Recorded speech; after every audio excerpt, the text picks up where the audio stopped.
เบิ่งพวกน้องๆก็จะกำลังซีคุบเอาเงินเด้อถ้า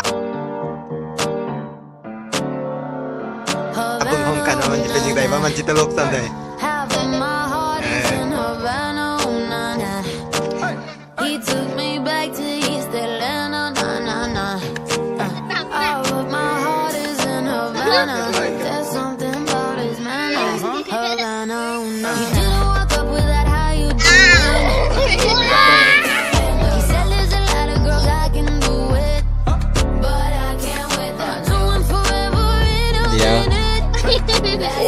หนึ่ง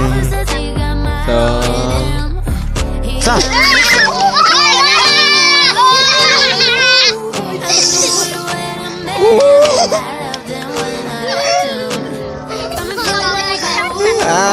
เฮ้ยโอ้คือบ่ได้จักคนซะนะ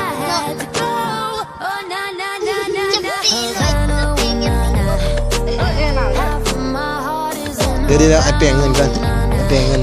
เดี๋ยวสิมีคนหนึ่งได้หลายโบ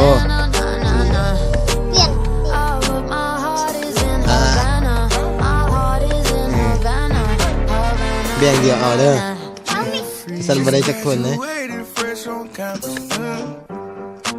เด้อหนึ่งสอง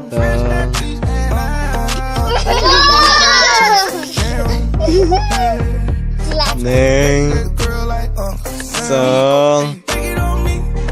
สาม